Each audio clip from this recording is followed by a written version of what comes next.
reste avec vous, Boyi, pour parler du président Doumbouya qui est en déplacement en Turquie. Et oui, le colonel Mamadi Doumbouya est en déplacement du côté de la Turquie. L'information circulait hier toute la journée et cela s'est confirmé naturellement vers la soirée lorsque tout le protocole s'est mis en branle du côté de l'aéroport pour qu'il puisse prendre ce vol et aller en direction de la Turquie.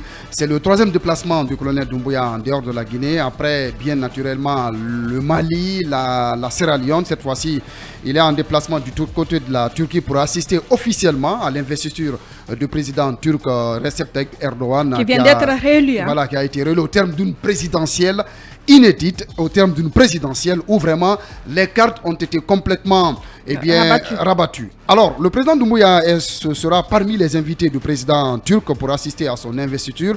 Et moi, j'analyse ce déplacement sous deux angles, sous deux prismes. Le premier, c'est d'abord le renforcement de la coopération économique avec la Turquie. Un grand partenaire de la Guinée. Évidemment. Ils ont déjà beaucoup d'axes à Conakry, on va dire ça comme ça. Vous savez, aujourd'hui, le renforcement de la coopération avec la Turquie est indispensable dans la mesure où la Turquie a beaucoup d'intérêts en Guinée, notamment à travers l'activité portuaire. Vous savez, le groupe Al Bayrak, qui est un groupe de renommée mondiale, travaille en Guinée à travers sa filiale Alport Conakry pour un investissement global estimé à 500 millions de dollars. C'est énorme puisque, vous le savez, l'investissement, c'est une composante majeure dans le cadre justement de booster la croissance et drainer des investisseurs en Guinée. C'est pourquoi ils rentrent dans le cadre des investissements directs étrangers. Donc, le groupe Al Bayrak, à travers le président Alpha Condé, l'ex-président Alpha Condé, n'est-ce pas, a débarqué en Guinée pour, n'est-ce pas, exploiter une partie du port de Conakry, notamment le terminal conventionnel. Donc aujourd'hui, la Turquie travaille en Guinée à travers ses investissements et certainement, lors de la rencontre entre le président Doumbouya et le président Recep Tayyip Erdogan, la question des investissements turcs en Guinée va être encore relancée davantage. Qu'en est-il de la question Alpha? Voilà. Évidemment, non, j'en viens.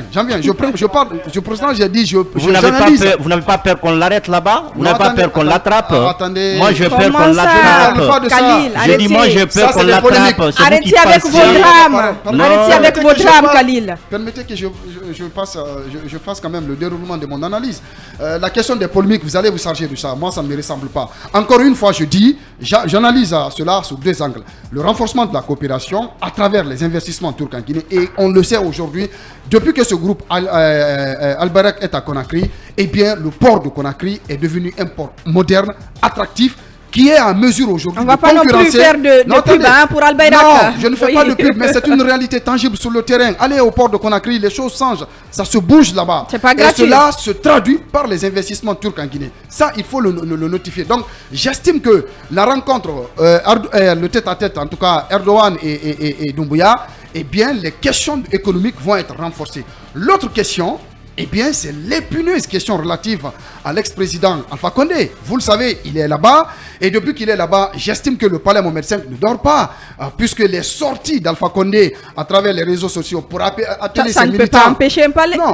Non, mais bien sûr, les sorties d'Alpha Condé empêchent le palais Mohamed V de dormir. Évitez de dramatiser. Donc ça veut dire que la question d'Alpha Condé sera sur la table de discussion. Certainement, l'éventualité de son retour en Guinée. Mais comment ils vont s'y prendre, je ne suis pas dans leur tête, mais j'estime quand même que la question d'Alpha Condé va être discutée par le colonel Mamadi Doumbouya, puisque vous le savez, Alpha Condé dérange beaucoup le palais Mohamed V, dérange beaucoup le CNRD, notamment dans sa dynamique de mettre en place le chronogramme de la transition. Donc je pense que le volet économique et le volet de l'épineuse question d'Alpha Condé seront discutés autour, n'est-ce pas, de cette visite du colonel Mamadi Doumbouya. Mais encore une fois, c'est une visite qui, n'est-ce pas, je pense, se met dans une dynamique de renforcement de la coopération entre les deux pays. Pourquoi pas un tête-à-tête entre Alpha et Doumbouya, Khalil? L'incontrôlable Boyi, mais je voudrais quand même... Je suis bien contrôlable. Non, pas du tout, vous n'êtes pas contrôlable, je suis bien d'accord avec vous. C'est pas facile de vous arrêter. Je voudrais dire à Arissatou, d'abord il faut comprendre, quand on parle de cérémonie d'investiture, il n'y a pas qu'un seul président qui va. Donc c'est pas que le président colonel Mamadi Doumbouya qui va y prendre part. Il faut comprendre qu'il y a beaucoup de présidents africains et occidentaux et même, pourquoi pas, asiatiques qui vont y participer. Ce qui veut dire que le calendrier du président Erdogan sera très chargé il n'aura pas le temps de s'occuper particulièrement d'un président, surtout faire de cette question comme si c'était une particularité. Ça n'en est pas le cas. Tout dépend des enjeux. Non, je vous dis, tout dépend des enjeux, mais il faut comprendre que le seul enjeu de la Turquie, ce n'est pas que la Guinée. La Turquie a d'autres enjeux. Mais la Turquie ne se résume pas au président Erdogan. Oui, c'est ce que je voudrais vous dire.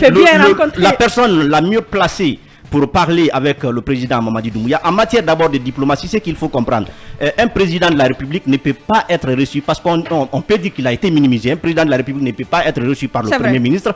Un président de la République ne peut pas être reçu par une autre personnalité du pays, si ce n'est pas le président lui-même. Donc si Mamadi Doumbouya doit avoir une conversation avec une personnalité, ça va bien être le président Erdogan, sauf que Erdogan a un emploi très chargé. Par ailleurs, moi je m'inquiète pour le président, le colonel Mamadi Doumbouya, pour deux raisons. Vous savez que l'ancien président Alpha Condé, la Turquie nous l'a demandé pour ses soins à l'étranger. Et la Turquie avait pris l'engagement que le président, une fois ses soins terminés, qui serait amené aux autorités guinéennes. Qu'en est-il?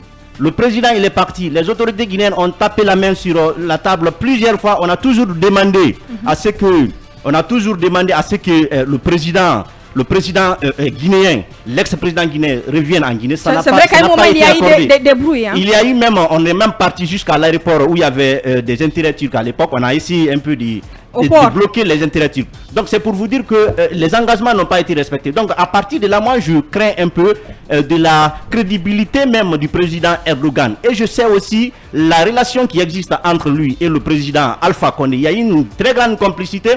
Et le président Erdogan, s'il a des grands intérêts en Guinée, ce qui veut dire si la Turquie a des grands intérêts en Guinée, ça va plus être avec Alpha Condé que le président Mamadi Doumbouya. Ce qui veut dire qu'il sera prêt à tout. Non, Mamadi Doumbouya a préservé, attention, Mamadi Doumbouya a préservé les intérêts turcs en Guinée. Vous savez, moi je vais vous dire une chose. Tout le monde dit aujourd'hui que le président Alpha Condé se trouve en Turquie, il laisse son ami. Mais ce que vous ne comprenez pas, Alpha Condé a préparé déjà sa carrière. Il avait tout préparé. C'est que s'il était ramené un jour à la retraite politique, il avait préparé pour refuser la Turquie. Et vous pensez que c'est gratuit? Ce n'est pas gratuit. Il a investi énormément de fonds dans ce sens-là. Donc si le président turc aujourd'hui accueille le président Alpha Condé, ce n'est pas pour la bonté, ce n'est pas encore pour l'hospitalité, c'est parce que bien sûr il a des intérêts avec lui. Et il sait que quand l'actuel président est venu au pouvoir, ces intérêts-là ont été réduits. Vous ne craignez pas qu'on attrape l'ancien président Mamadi Doumbouya? Et quand on va l'attraper là-bas, qu'est-ce qui va se passer? On va faire ça. Vous ne pouvez rien, ce n'est que mon avis. Je dis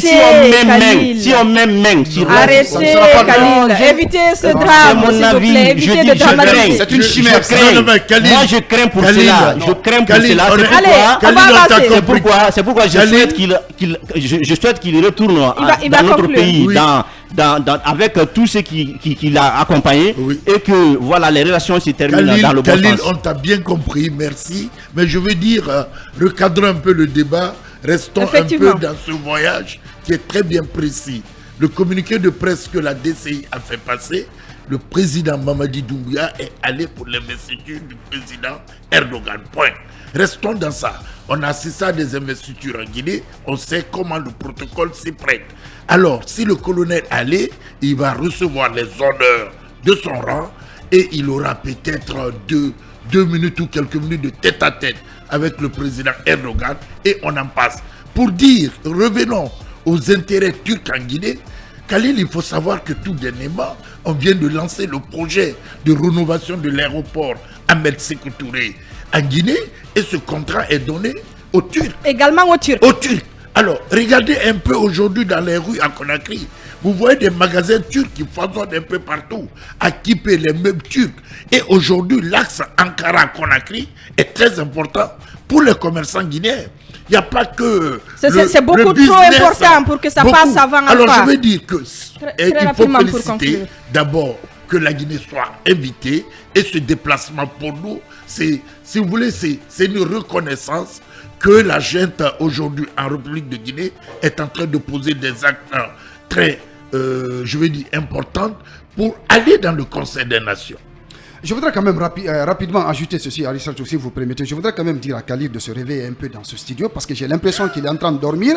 Il est dans une chimère qui ne dit pas son nom. Qui vous a dit que le colonel Doumbouya peut être arrêté en Turquie? On va pas. C'est du faux ça. De l'autre côté, on va laisser ce débat. Le président turc ne va jamais abandonner Doumbouya parce que il est dans une dynamique de défendre les intérêts turcs en Guinée. Et à l'instant T 2023, qui commande la Guinée?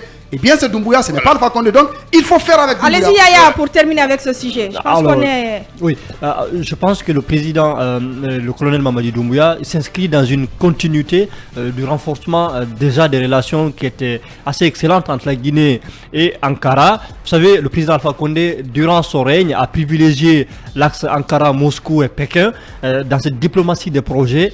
Je pense qu'on a quand même pu tirer quelque chose durant les 11 ans de règne du président Alpha Condé. Je considère aujourd'hui le président Mamadi Doumbouya s'inscrit dans cette dynamique-là et en venant justement assister à cette investiture-là, évidemment la question économique, la question des partenariats, du renforcement des axes de coopération entre Conakry justement et Ankara sera renforcée et c'est la Guinée qui s'en sortira véritablement gagnante. Je crois fermement et je pense que c'est une très bonne chose et pour cette en tout cas première sortie du président loin du continent, je pense que c'est quand même une très bonne chose pour notre pays et évidemment également à côté, naturellement, en tout cas nous pensons qu'ils vont échanger autour du président Alpha Condé, comment faire en sorte que la présence du président Alpha Condé ne puisse pas quand même, en tout cas, impacter négativement les relations excellentes entre la Guinée et la Turquie. Et là-dessus, je pense que tout sera mis en place pour que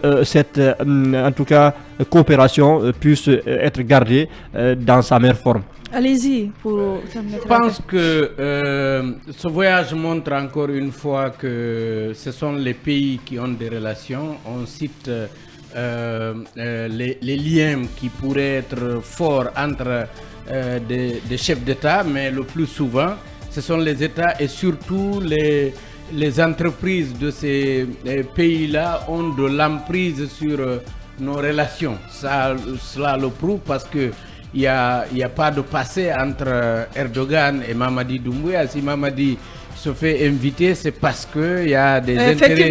Il y a des intérêts. Et ça passe avant tout. Les intérêts, ça passe avant les personnes. Et je pense qu'au-delà du débat qu'on pourrait avoir sur ce que les Turcs ont investi chez nous, ça devrait nous inspirer. Parce que vous avez vu en Russie, par exemple, l'ancien ambassadeur a été rappelé.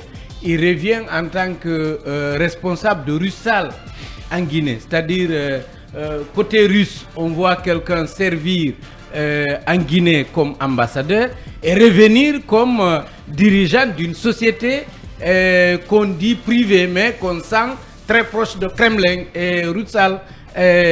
Donc ça devrait nous inspirer. La Guinée devrait faire attention, accompagner quelques investisseurs, pouvoir faire la promotion de nos investisseurs. À un moment donné, le professeur Alpha Condé en parlait.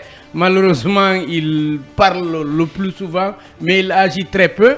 Or, la dernière fois, jeudi dernier, j'ai suivi le Conseil des ministres qui met quand même en doute deux grosses pointures de l'économie guinéenne. Guiter SA, l'autre société Sogi, comment Sogibek.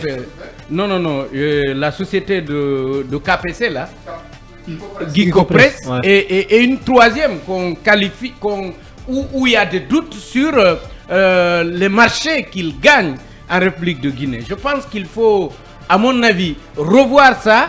Essayer quand même d'accompagner les investisseurs au lieu de se mettre à les abattre.